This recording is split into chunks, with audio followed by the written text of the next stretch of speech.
Welcome friends. Welcome to my YouTube channel. आज हम बात करेंगे सर्वेइंग में एक इम्पॉर्टेंट इंस्ट्रूमेंट कंपास सर्वेइंग के बारे में। तो जो ये कंपास सर्वेइंग बेसिकली होता है, तो हम डिस्टेंस मेजर करने के लिए हम सर्वेइंग, मैंने आपको स्टार्टिंग में बताया था कि दो पार्ट होते हैं, कंपोनेंट सर्वेइंग एंड लेवलिंग। तो जब हम बात करते हैं एक्स वाई डायमेंशन की, तो then it's comes under surveying. और जब हम लेवलिंग की बात करते हैं तो it's comes under dimension Z dimension, like कि उसका डिफरेंस कितना है लेंथ का, तब हम लेवलिंग की बात करते हैं। अब सर्वेइंग में भी दो चीजें होती हैं, एक तो होता है डिस्टेंस मेजरमेंट और दूसरा होता है एंगुलर मेजरमेंट। तो जब डिस्टेंस मेजर की बात होती है तो हमारे पास कई सारे इंस्ट्रूमेंट है, like chain, surveying plane, table वगैरह वगैरह। बट जब हम हॉरिजॉन्टल में हम एंगुलर मेजरमेंट की बात करते हैं तो हमारा एक इम्पॉर्टेंट इंस्ट्रूमेंट होता है, that is called the compass. इस कंपास में डिटेल्स, काफी सारे टाइप ऑफ कंपास होते हैं, तो हम उनके बारे में डिटेल में पढ़ेंगे। So this is my intro. I'll skip this, and these are my outline of the presentations. So start from the definition with some important terms. Then after that, which instrument we use for this practical. Then after that, the procedure, and the end with the formula for calculating internal angles and the with references. Okay. So firstly, start with definition. तो जो ये instrument है, basically हम लोग ने already बोला कि एक एंगुलर मेजरमेंट के लिए यूज किया जाता है, ओके, कंपास में। बाद में ये चीजें फिर हमारे थियोडोलाइट में भी सब कन्वर्ट हुई, ओके। तो बिफोर इसको स्टार्टिंग करने के पहले जो कॉमनली टर्म यूज होते हैं उनको हम लोग बात करते हैं। तो सबसे पहले जो कॉमन वर्ड यूज होता है, that is called the bearing. तो बियरिंग जो है, हम एक किसी हॉरिजॉन्टल एंगल को बोलते हैं, अ, उस एंगल को, कि वो एंगल में देखिए, किसी भी एंगल को बनाने के लिए दो लाइनें होती हैं, okay. Just wait a second. तो लाइक एक ये लाइन है, ठीक है। अब कोई वो किसी पॉइंट की तरफ हमारा वो एंगल बना रहा है, लाइक इस सेंटर से, ठीक है, हम खड़े हैं। तो अब ये एंगल को बनाने के लिए हमको एक तो बेस लाइन चाहिए होगी ना। तो जो ये लाइन होगी, इसको ही हम लोग बियरिंग बोलते हैं, ठीक है। ओके, रेफरेंस लाइन को बोलते हैं, ठीक है। ये सर्वे लाइन जो भी है, उसको हम बियरिंग बोलते हैं। अब ये बेयरिंग कितने टाइप की होती है, हम वो देखते हैं। तो फर्स्टली अगर हम कहीं पे सर्वे करने जा रहे हैं तो हमारी सबसे पहले एक हम ले सकते हैं कि मैग्नेटिक बेरिंग। मैग्नेटिक बेरिंग क्या होती है, कि इसमें हम लोग जो है, एक थ्रू द मैग्नेट कंपास के थ्रू या मैग्नेटिक थ्रू नॉर्थ साउथ जो है वो डायरेक्शन देखते हैं, ओके। फिर उसके बाद होती है सेकंड टर्म ट्रू बेरिंग। तो ये जो है मैग्नेटिक ना होकर के हमको वो मैग्नेटिक नॉर्थ और साउथ पोल नहीं बताता। ये हमको जो जियोग्राफिकल नॉर्थ पोल और हमारा साउथ पोल है, तो वो एग्जैक्टली क्या है, उसकी बेरिंग को, उस लाइन को लेने को, रेफरेंस लाइन को हम लोग ट्रू बेरिंग कहते हैं, ओके। तो ये दोनों में डिफरेंस होता है, ये काफी एक डिटेल स्टडी है कि हम कैसे इसको कन्वर्ट करते हैं। तो हम अभी इस पे बात नहीं करेंगे। तो जो जियोग्राफिकल नॉर्थ साउथ पोल होते हैं, उनकी बेरिंग को हम लोग बोलते हैं ट्रू बेरिंग। और जो हम लोग मैग्नेटिक कंपास या मैग्नेटिक नीडल के थ्रू जो लेते हैं direction, that is called the magnetic bearing. और तीसरा है आर्बिट्रेरी बियरिंग। तो आर्बिट्रेरी बियरिंग क्या होती है, कि अगर हम कहीं पे जा रहे हैं और कहीं सर्वे लाइन हमारे पास कंपास नहीं है, तो हम लोग क्या करते हैं, एक रेफरेंस लाइन के लिए कोई बिल्डिंग का पॉइंट या चिमनी का कॉर्नर या इस तरीके का कुछ एक हम मान लेते हैं, रिलेटिव पोजीशन जो कि उस एरिया के लिए। तो इट्स आर्बिट्रेरी बियरिंग, ओके। जैसे हमें पता है कि इस पॉइंट पे है, और हमें ये पता है कि हर जो है हमारी बिल्डिंग जो है वो कुछ चिमनी जो है वो पॉइंट वो ये है, तो हम इसको ही एक आर्बिट्री लाइन मान लेंगे। तो हम जितनी भी रीडिंग लेंगे तो इसको हम रेफरेंस लाइन मान के चलेंगे। कुछ ऐसा हम लोग साइड पे रेंडमली करते हैं, तो it's called arbitrary bearing, okay. अब बात करते हैं एंगल को समझने की। तो हम एंगल को दो तरीके से करते हैं, और ये एग्जाम में भी कई बार पूछा जाता है। तो प्लीज इसको आप समझ लीजिए, होल सर्कल बीरिंग और रिड्यूस्ड बीरिंग। रिड्यूस्ड बीरिंग को हम लोग क्वाड्रेटर बीरिंग भी बोलते हैं। तो वोल सर्कल बीरिंग क्या होती है, तो वोल सर्कल बीरिंग क्या होता है, एग्जैक्ट एंगल की वैल्यू होती है। एग्जैक्ट एंगल अगर आपको कहीं लिखा मिला, जैसे 60 degree, 65 degree, 70 degree, 80 degree, 320 degree, कुछ भी हो सकता है, 0 to 360 डिग्री। तो 0 से 360 डिग्री के बीच में कोई वैल्यू डायरेक्टली आपको लिखी मिली है, तो इसका मतलब वो किस में फॉर्मेट में लिखी है, होल सर्कल बीरिंग के फॉर्मेट में। अब हम इसको कहाँ से मेजर करते हैं, आप ये समझिए। जैसे अगर हमारा कोई एंगल है 45 डिग्री, तो हम ऑलवेज कहाँ से नापेंगे, नॉर्थ से वो प्रॉपरली क्लॉकवाइज चलेंगे। तो क्लॉकवाइज जब चलेंगे तो दिस एंगल हम लोगों को क्या बोलेंगे, डी डीबी एंड डीबी। तो इस एंगल को हम लोग बोलेंगे 45 degree whole circle bearing, okay. 45 degree. अब जैसे मान लिया 200 डिग्री है, तो 200 डिग्री क्या कैसे होगा, तो 200 डिग्री मतलब नॉर्थ से पूरा एग्जैक्ट 180 पहले साउथ एंड देन 20 डिग्री इधर। तो इसको हम लोग बोलेंगे होल सर्कल बीरी। तो इस एंगल को हम लोग बोलेंगे लमसम 200 डिग्री के आसपास ये बना रहा है। तो अगर होल सर्कल बेरिंग का मतलब जब एंगल पूरा प्रॉपर वैल्यूज में हो, कोई भी उसके साथ डायरेक्शन ना लिखी हो, तो इसका मीनिंग क्या होता है कि उसका होल सर्कल बेरिंग, और ये वैल्यू 0 से लेकर के 360 डिग्री के अंदर में होती है। ओके। देन इसके बाद आता है रिड्यूस बेरिंग या क्वाड्रेटर बेरिंग। अब इसमें क्या करते हैं हम लोग कि अपने एंगल को डिवाइड करते हैं क्वाड्रेट में। क्वाड्रेट में अगर हम बात करें तो पहला क्वाड्रेट रिप्रेजेंट करता है हमारा नॉर्थ ईस्ट, यानी कि पहला वर्ड नॉर्थ और दूसरा वर्ड ईस्ट, इसके बीच में हम एंगल की वैल्यू लिखेंगे। तो ऐसे ही सेम इस तरफ वाले में क्या होगा, हम हमेशा नॉर्थ और साउथ को प्रायोरिटी देंगे, तो इस साइड हमारा नॉर्थ एंड साउथ लिखेंगे, और जो सेकंड वर्ड होगा वो हमारा रेटर का वो ईस्ट और वेस्ट होगा, तो इस वाले में साउथ ईस्ट, देन इस वाले में साउथ वेस्ट और ऊपर वाले में नॉर्थ वेस्ट। अब एक एग्जांपल के लिए देखते हैं कि अगर हमारा हर एक के लिए मैंने यहाँ इक्वेशन लिखी है, तो इसको अगर हम एंगल फॉर्मेट हम क्वाड्रेटर में लिख रहे हैं, अगर कहीं पे वैल्यू ऐसे लिखी है नॉर्थ 45 डिग्री ईस्ट, तो इसका मतलब क्या है कि वो रिड्यूस बेरिंग या क्वाड्रेटर बेरिंग होती है। अब इसको हम लोग कैसे करते हैं, कन्वर्टिंग कैसे करते हैं वो हम लोग समझते हैं, वो मैंने यहाँ पे ऑलरेडी फॉर्मूला लिखा हुआ है। तो अब इसको क्वाड्रेटिंग करने के लिए हम देखिए सबसे पहला चीज है, पहला अगर क्वाड्रेट में वैल्यू आ रही है, यानी कि वैल्यू 0 से 90 डिग्री के बीच में है, तो हम सिंपल नॉर्थ एंगल, मतलब जो भी हमारा एंगल है वो यहाँ पे लिखते हैं और सीधे ईस्ट लिख देते हैं। इसमें हमको कोई भी प्लस और माइनस करने की जरूरत नहीं होती है। जैसे कि 50 डिग्री है, तो हमारा क्या हुआ एंगल, जब हम उसको क्वाड्रेट क्वाड्रेट में कन्वर्ट करेंगे तो देखो नॉर्थ 50 डिग्री ईस्ट। तो सिंपल है, फर्स्ट क्वाड्रेट में हम कोई भी चेंजेस नहीं करते हैं। अब हमारा आता है सेकंड क्वाड्रेट, यानी कि साउथ ईस्ट। अब साउथ ईस्ट में मतलब क्या होगा कि वैल्यू 90 से तो ऊपर होगी लेकिन 180 से कम होगी। तो उस केस में हम लोग क्या करेंगे कि जो भी वैल्यू होगी हमारी, लाइक हमने ले लिया 110, तो अब 110 डिग्री मान लीजिए हमारा कुछ बना, सॉरी यहाँ तक कुछ आया, तो 1110 को हम क्या करेंगे, सबसे पहले 180 से घटाएंगे, तो घटाने के बाद वैल्यू आएगी हमारी 70 डिग्री, तो फिर हम उसको क्या लिखेंगे, साउथ 70 डिग्री ईस्ट। तो पहले वाले में एंगल में कोई चेंजेस नहीं, दूसरे वाले में हम 180 से घटाएंगे एंगल को, तीसरे वाले में हम लोग क्या करेंगे, उस एंगल में से 180 घटाएंगे। लाइक अगर वैल्यू आई 300, मान लीजिए, सॉरी 300 नहीं आ सकती, क्योंकि उसमें जो वैल्यू होगी वो 180 से 270 के बीच में होगी, क्योंकि this is depend to our third quadrant.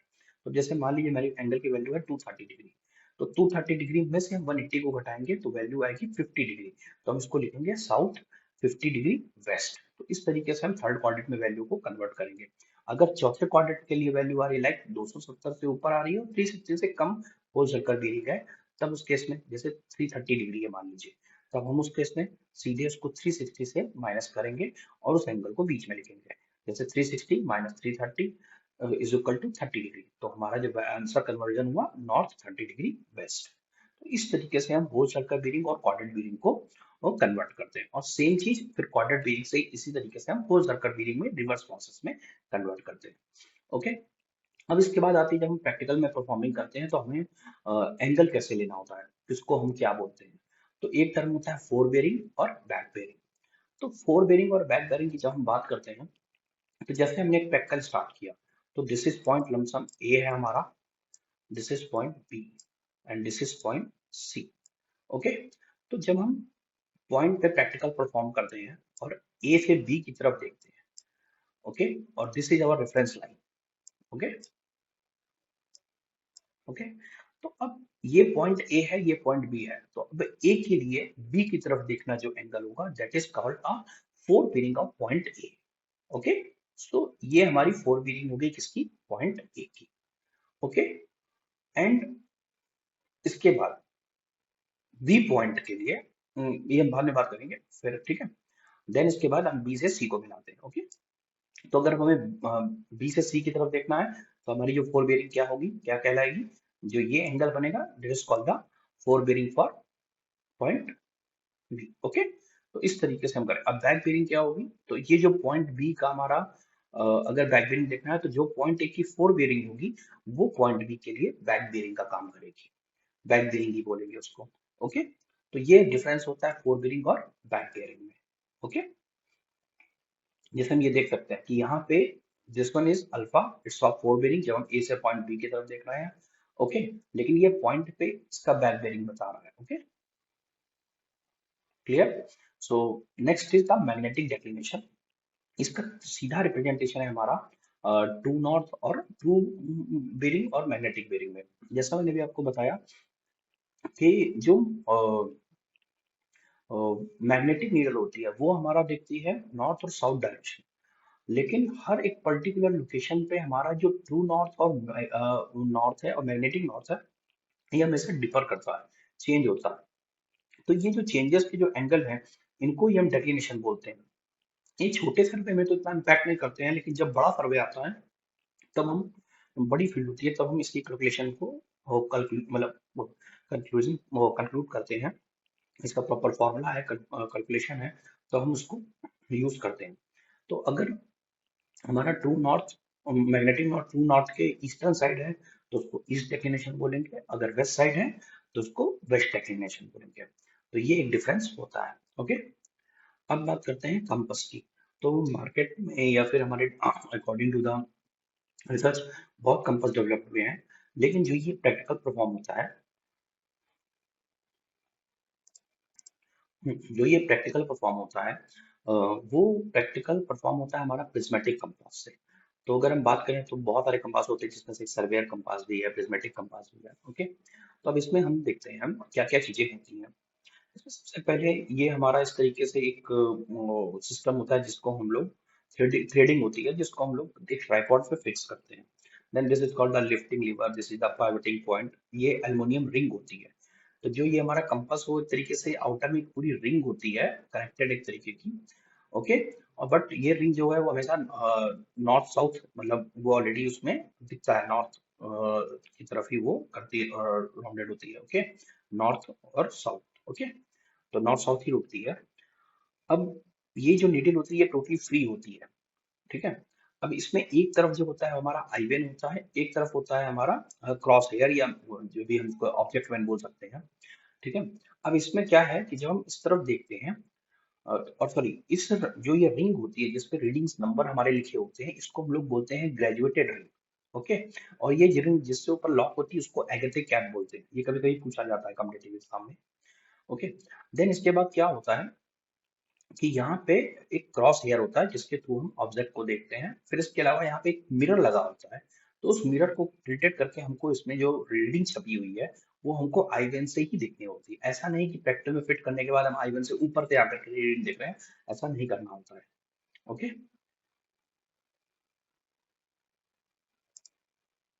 Okay, अब मैं वो डिफरेंस समझाता हूँ। जैसे ये हमारा प्रिज्मेटिक कंपास है, ये सर्वेइंग कंपास है।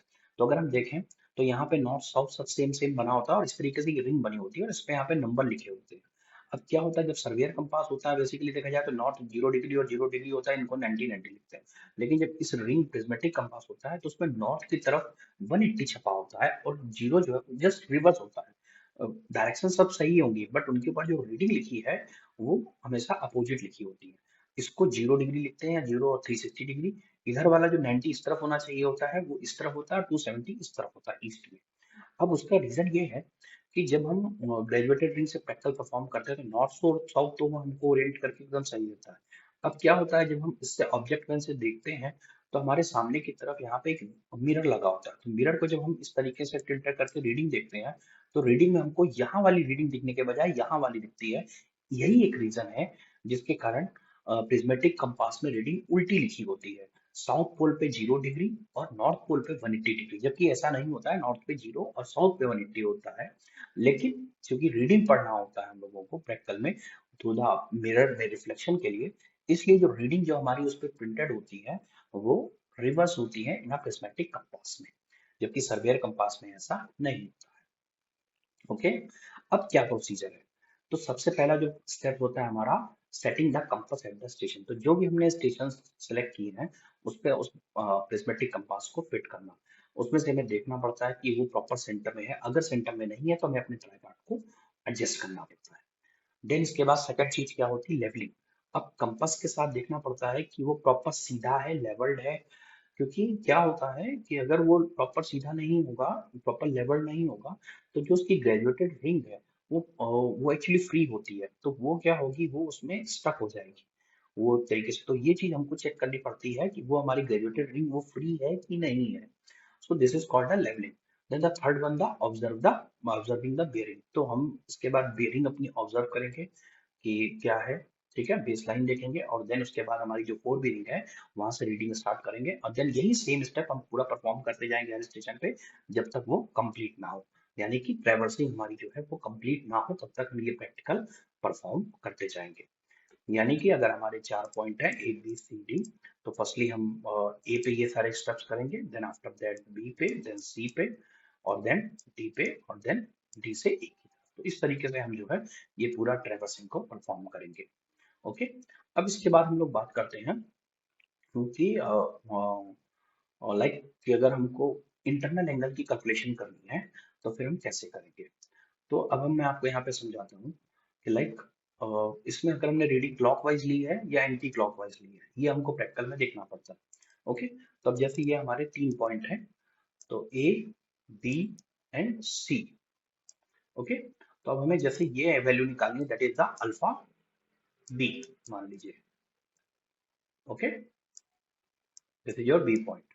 मैं आपसे हमेशा ये कहूंगा, प्रेफर करूंगा कि जब जहां से आप स्टेशन से स्टार्ट करें मेन स्टेशन, उसके सेकंड स्टेशन का एंगल पहले कैलकुलेट करें, और रीजन है उसके पीछे बताता हूँ। तो अब जैसे यहाँ मुझे अल्फा बी निकालना है, तो अल्फा बी निकालने के लिए हमको चाहिए बैक बेरिंग, तो बी पॉइंट की बैक बेरिंग क्या होगी, ए की फोर बेरिंग।